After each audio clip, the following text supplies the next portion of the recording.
Hello students, आज हम पढ़ेंगे मेरी बिटिया रानी। इसमें बचपन के विषय में बताया गया है।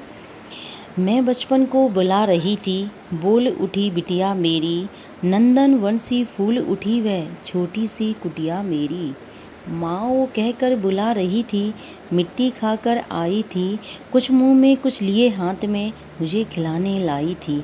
मैंने पूछा यह क्या लाई, बोल उठी वह माँ काओ। हुआ प्रफुल्लित हृदय खुशी से, मैंने कहा तुम ही खाओ। पाया मैंने बचपन फिर से, बचपन बेटी बन आया, उसकी मंजिल मूरत देखकर मुझ में नवजीवन आया। कि यह कविता जो है, इस कविता की कवित्री सुभद्रा कुमारी चौहान है। ये अपना बचपन अपनी बच्ची में ही ढूंढ रही हैं कि बचपन देखो, मानव जीवन का स्वर्णिम काल जो है वो बचपन को बताया गया है। कि इसमें बचपन में क्या होता है कि चिंता रहित खेलना, कोई चिंता नहीं होती बचपन में। आराम से खेलते रहना, स्वच्छंद रहना, भयहीन घूमना, कि कोई भय नहीं, किसी चीज़ का डर नहीं, आराम से घूमते फिरते रहना, जो मिला उसे पाकर खुश होना, और अगर नहीं मिला तो फिर बड़े बड़े मोती जैसे आँखों से आंसू बहाकर रोना, अपनी माँ को बुलाना, माँ से ज़ोर ज़ोर से पुकार कर माँ को बुलाना, चिल्लाना, और माँ का दौड़ कर आना, स्नेह भरी माँ का आना, और अपने बच्चों को गले लगाना। माँ तो माँ होती है।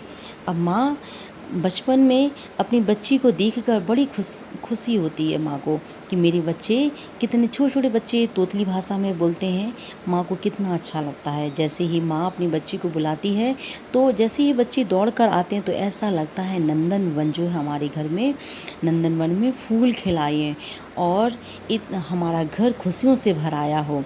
जैसे ही माँ बुलाती है बेटी को, तो बेटी दौड़ कर आती है और मिट्टी खाती हुई आती है और माँ से कहती है माँ तुम भी खाओ।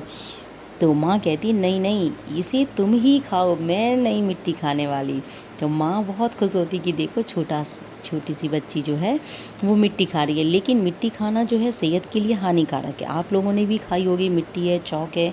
लेकिन छोटे बच्चे होते हैं तो ये नहीं समझते कि ये खाना चाहिए या नहीं। बड़े होकर तो समझ में आ जाती है, नहीं खाते। लेकिन बचपन में ऐसा नहीं मालूम होता, हर कोई खाता ही है। अब देखो, माँ बच्ची में अपना बचपन ढूंढ रही है। माँ बच्चे को हर खुशी देना चाहती है। अब इस लेसन में आपको समझ में आया होगा ये लेसन। और ये जो है माँ जो है अपनी बच्ची को खुशियाँ देना चाहती है। Okay, thanks.